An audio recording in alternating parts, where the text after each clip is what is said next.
Welcome to Athaiyamma cooking channel. இந்த வீடியோவில் நம்ம அட்டகாசமான சுவையில் எறா தொக்கு எப்படி சேர்த்து தான் பார்க்க போகிறோம். நல்ல செட்டிநாடு ஹோட்டல் எப்படி இருக்குமோ அந்தளவுக்கு காரம் சாரமாக சாப்பிட ரொம்ப டேஸ்ட்டாக இருக்கும். கண்டிப்பாக நீங்கள் இந்த முறையில் செஞ்சு பாருங்கள், நீங்களும் விரும்பி சாப்பிடுவீங்க. எறா தொக்கு செய்கிறதுக்கு எறா, வெங்காயம், தக்காளி, இஞ்சி பூண்டு விழுது, பூண்டு, கருவேப்பிலை, கொத்தமல்லி, குழம்பு மிளகாய்த்தூள், எண்ணெய், உப்பு. இப்போது வெங்காயத்தை மெலிசாக கட் பண்ணிக்கலாம்.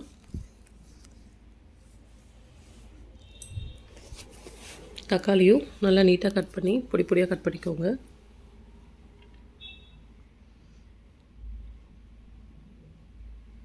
கட் பண்ணதுக்கப்புறம் அடுப்பில் கடாயை வச்சு சூடு பண்ணுங்க. சூடானதும் 3 ஸ்பூன் கடலெண்ணெய் ஊற்றிக்கோங்க.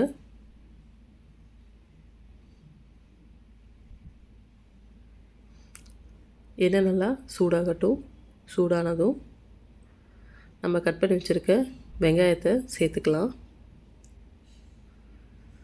இந்த எறா தொக்கு சுட சுட ரசம் சாதத்துக்கு ரொம்ப அட்டகாசமாக இருக்கும்.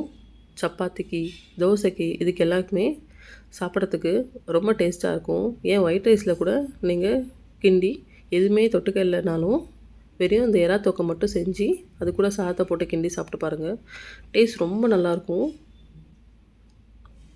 வெங்காயம் நல்லா வதங்கிடுச்சு. கண்ணாடி பதத்தில் வரணும், அந்தளவுக்கு வதங்கினா போதும். இப்போ வதங்கினதுக்கப்புறம் தக்காளி சேர்த்துக்கலாம்.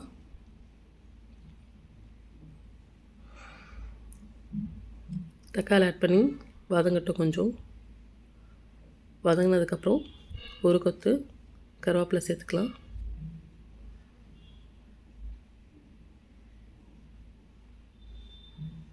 ஒரு கையளவுக்கு பூண்டு உரித்து தட்டிக்கோங்க. 1 பாதிமாக தட்டினா போதும், ரொம்ப மைய வேண்டாம்.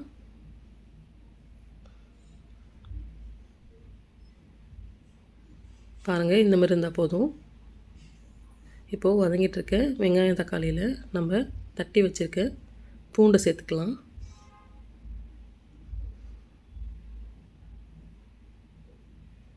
ஒரு ஸ்பூன் இஞ்சி பூண்டு விழுது ஆட் பண்ணி நல்லா வதக்குங்க. எறா தொக்குக்கு ரொம்ப முக்கியமே நல்லா வதங்கிறது தான். வெங்காயம் தக்காளிலாம் நல்லா வதங்கட்டும். எவ்வளோ வதங்குதோ அந்த அளவுக்கு நல்லா டேஸ்ட்டாக வரும். இப்போது 1/4 ஸ்பூன் மஞ்சள்தூள் ஆட் பண்ணிக்கலாம். எறா தொக்கு செய்கிறதுக்கு நான் ஒரு கப் எறா எடுத்துருக்கேன்னு சொல்லியிருந்தேன்.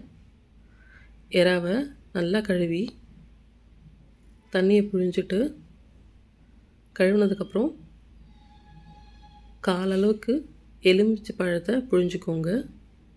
கொஞ்சம் உப்பு போட்டு நல்லா பெசரி விட்டுக்கோங்க. நல்லா ஊறட்டும்.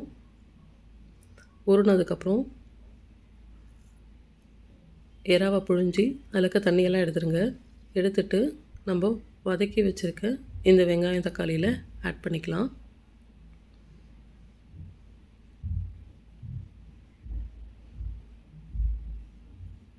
எறாலேருந்து கொஞ்சம் தண்ணி விடும், அந்தளவுக்கு கிண்டுங்க. நல்லா சுருள வரும், அப்போ தான் எறா வதங்கியிருக்குன்னு அர்த்தம். நல்லா லைட்டாக கிண்டி விடுங்க.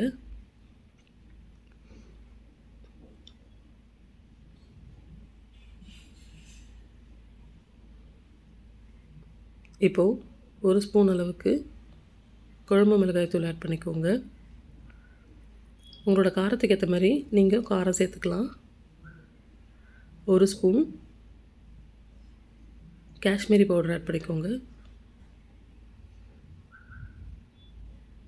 உப்பு தேவையான அளவு போட்டு நல்லா கிண்டிக்கோங்க. நல்லா மிளகாத்தூள் வாசனை போகட்டும். பாருங்கள், எறா கொஞ்சம் கொஞ்சமாக தண்ணி விட ஆரம்பிச்சிருச்சு. சுருளவும் வந்திருக்கு பாருங்கள். இந்த சமயத்தில் எறா முங்குற அளவுக்கு தண்ணி ஊற்றுங்க. எறா வேகிறதுக்கு நல்லா வெந்ததுக்கப்புறம் இந்த மாதிரி எண்ணெய் பிரிஞ்சு தண்ணியெல்லாம் வற்றி போய் இந்த மாதிரி வந்திருக்கும். அவ்வளோதான், எறா நல்லா வதங்கியிருக்கு. இப்போது மல்லி இலை சேர்த்து நல்லா கிண்டிக்கோங்க. அவ்வளோதான், ரொம்ப ஈஸியாக குயிக்காக செஞ்சிட்டோம். சுவையும் ரொம்ப அற்புதமாக இருக்கும். நல்லா கிண்டி விடுங்க. கிண்டி விட்டுட்டு அடுப்பை ஆஃப் பண்ணிக்கலாம். அவ்வளோதான், சுவையான இறால் தொக்கு தயார்.